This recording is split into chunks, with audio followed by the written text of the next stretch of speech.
নমস্কার।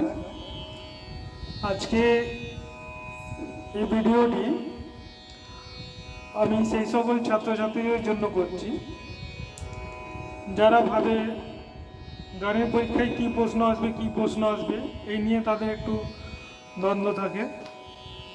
তো আজকে আমি একটা বিশেষ রাগ নিয়ে সেই রাগ থেকে কী প্রশ্ন আসতে পারে, হাজার প্রশ্ন আসতে পারে, তার মধ্যে বিশেষ কয়েকটি প্রশ্ন নিয়ে আমি আলোচনা করছি যাতে ছাত্রছাত্রীদের পরীক্ষার সময় সুবিধা হবে, রাগ পরিচয়ও জানা হবে, আর রাগের বিশেষ কিছু যদি বৈশিষ্ট্য থেকে থাকে সেটাও জানা হবে। তো আজকে যে রাগ নিয়ে আমি আলোচনা করব সেটি হলো রাগ ভৈরব। এই ভৈরব রাগের বিশেষ বৈশিষ্ট্য যা আছে সেগুলো বলছি। তার আগে একটা কথা বলে নিই, সব ছাত্রছাত্রীদের সিলেবাসে হয়তো ভৈরব রাগটা নাও থাকতে পারে, বিভিন্ন বোর্ডের বিভিন্ন সিলেবাস আলাদা। যাই হোক, যাদের আছে তাদের জন্য ভিডিওটি খুব উপকারে লাগবে। ভৈরব রাগের মূল যেটা বৈশিষ্ট্য, যেটা রাগের মূল স্বর বাদী স্বর, সেটা হচ্ছে ধা, আর সম্বাদী স্বর হচ্ছে রে।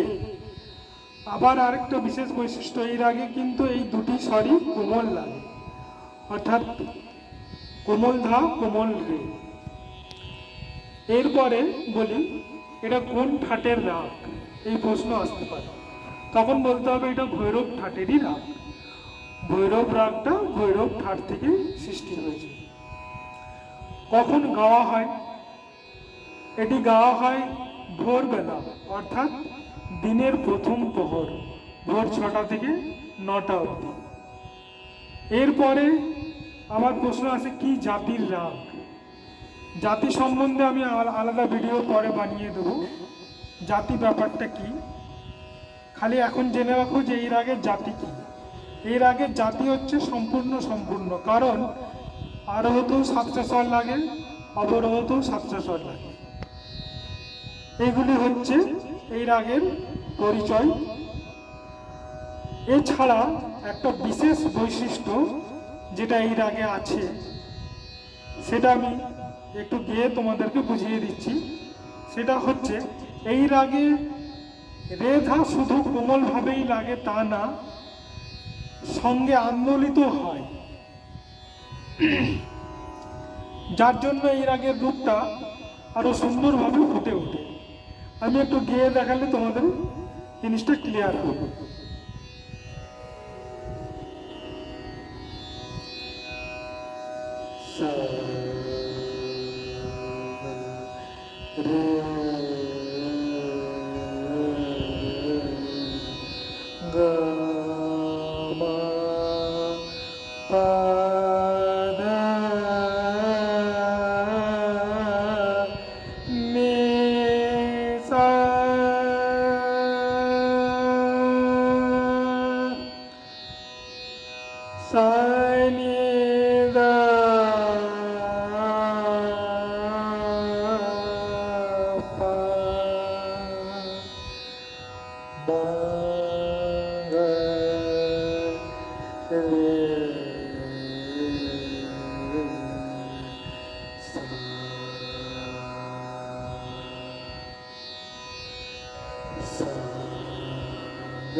এই আন্দোলিত হওয়ার জন্য ভৈরব রাগ আরো সুন্দরভাবে ফুটে ওঠে।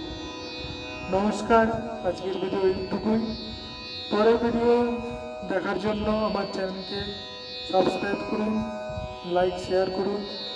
ধন্যবাদ।